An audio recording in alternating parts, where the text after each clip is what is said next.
Assalamualaikum warahmatullahi wabarakatuh.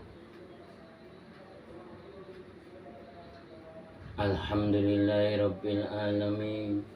Wassalatu wassalamu ala asrofil anbiya'i wal mursalin Sayyidina Muhammadin wa ala ali sayyidina ajma'in. Qala wa ta'ala fil kitabil karim a'malina fadilala yaumil qiyamah. Amma ba'd. Yang terhormat para alim ulama yang saya patuhi ajarannya, yang terhormat para bapak-bapak dan ibu-ibu dan saudara-saudara sekalian yang kami hormati, tak lupa kami mengucapkan puja dan puji syukur kehadirat Allah Subhanahu wa Ta'ala. Kita selalu diberi rahmat hidayahnya dan selalu diberi kekuatan, kesehatan, keselamatan. Mudah-mudahan kita selalu diberkahi oleh Allah Subhanahu wa Ta'ala, baik jasmani maupun rohani. Dan kedua, tak lupa kami sampaikan kepada junjungan Nabi kita, Nabi besar Muhammad Sallallahu Alaihi Wasallam, yang telah memberi jalan dalam dunia yang terburuk menjadi dunia yang terbaik. Hal positif antara selamat fit dunia wal akhirah birahmatika ya arhamar rahimin.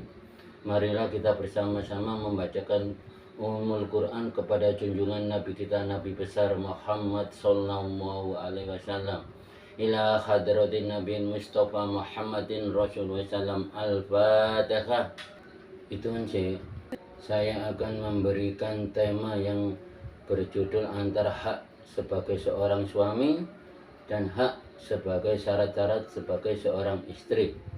Nomor satu sebagai suami, yaitu yang pertama adalah harta takhta wanita. Itu kunci utama yang harus kita pegang dan harus kita jalani, karena itu untuk menumpang kita syarat untuk rumah tangga.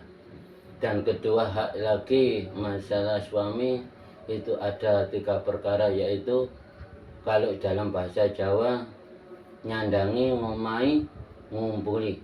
Itu syarat yang harus kita lakukan.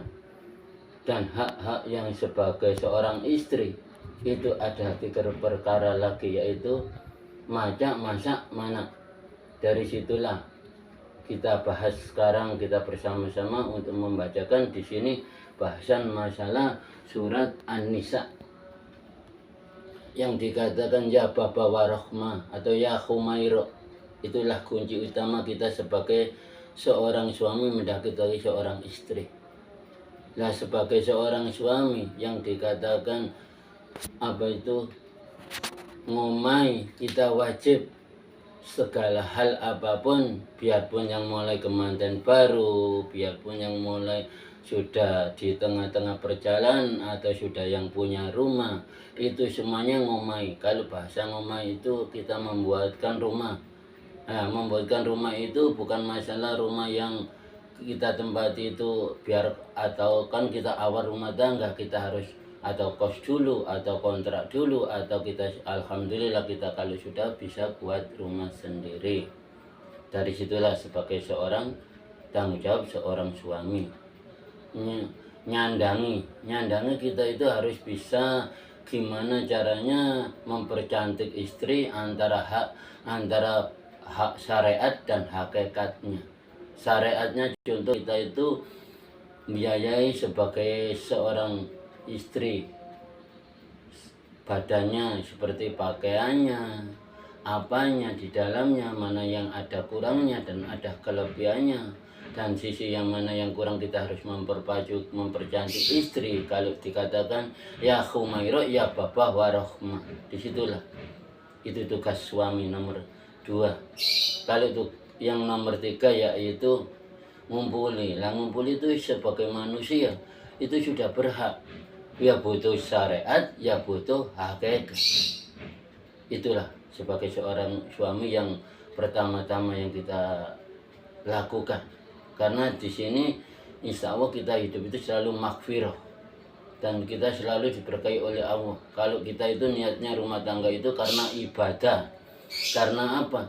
Kalau kita dibilang ibadah, karena di sini kita akan memperbanyak atau kita akan punya anak.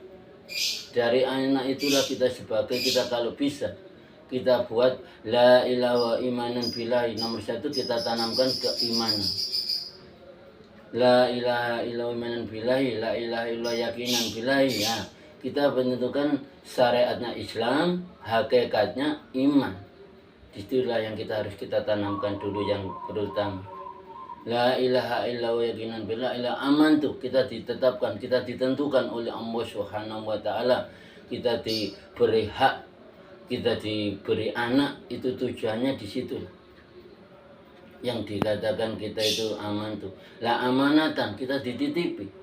Lah kita dititipi aman itu anak, gimana caranya kita tanggung jawab sebagai seorang ayah, sebagai seorang suami, cara mendidik anak, mengajari anak.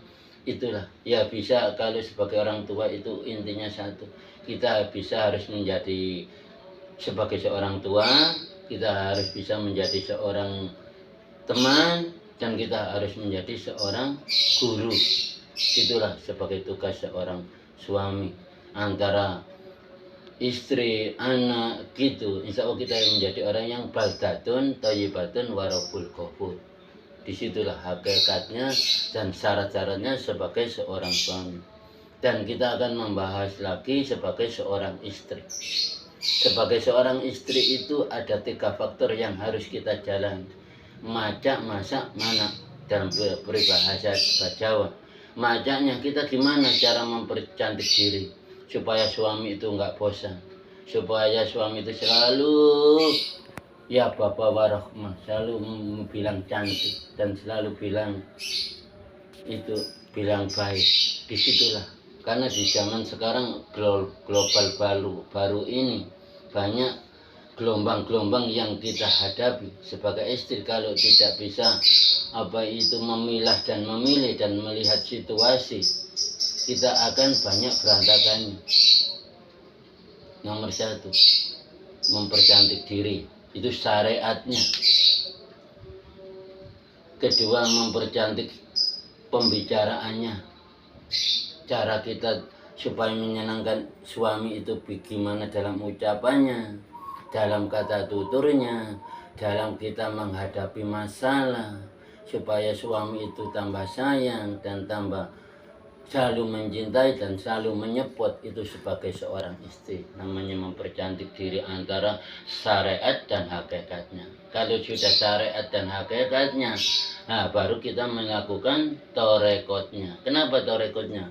Disitulah kalau sudah ada tersentuhan satu antara suami dan istri, disitulah akan menjadi orang yang terbaik dan orang menjadi sakinah mawaddah warahmah. Habis maca, nomor 2 yaitu maca. Nah, sekarang kedua nomor masak. Masaknya itu gimana? Cara kita sebagai gimana kesukaan suami kita harus kita patuhi dan kita jalani. Kalau masak, biarpun hal makanan apapun yang disukai suami tolong diteruskan, dan apapun yang tidak disukai suami tolong dihindari dan jangan dilakukan dalam masak. Dalam masak lahir, gimana kita sebagai seorang yang sudah rumah tangga kan tahu sebab akibatnya sebagai masak. Masak itu kalau masalah syariat itu makanan. Supaya gimana kita menyiapkan diri habis bangun pagi, kita umpama istri menyiapkan makanan atau minuman atau gimana yang terbaiknya supaya ibaratnya suami bangun tidur itu mau minum dulu, habis itu mandi. Disitulah tolong kalau bisa disentuh hatinya sebagai seorang suami. Itulah tugas sebagai seorang istri, namanya masak. Kalau majak lahir itulah sudah terbukti. Kalau majak batin gimana caranya suami itu rohaninya atau hakikatnya biar senang. Biar kan laki-laki intinya yang satu yang dicari itu dalam rumah tangga kan kepuasan. Kepuasan lahir, kepuasan batin. Disitulah sebagai istri harus bisa memahami cara memperlakukan sebagai seorang istri untuk suami, yaitu kalau dikatakan masa. Lah masa mana, kalau dikatakan mana dalam peribahasa Jawanya, kalau dalam peribahasa Indonesianya, kita punya anak, kita punya tanggung jawab, kita punya amanah. Gimana lebih-baiknya anak itu kita jalankan, kita didik, kita bina, kita arahkan, kita beri pelajaran mana yang terbaik untuk selamat di dunia dan mana yang terbaik untuk selamat akhirat. Cukup sekian. Rabbana atina fid dunya hasanah wa fil akhirati hasanah wa qina adzabannar. Apabila ada kata-kata yang salah atau yang kurang, saya mohon maaf yang sebesar-besarnya. Wabillahi taufiq wal hidayah waridho wal inayah. Wassalamualaikum warahmatullahi wabarakatuh.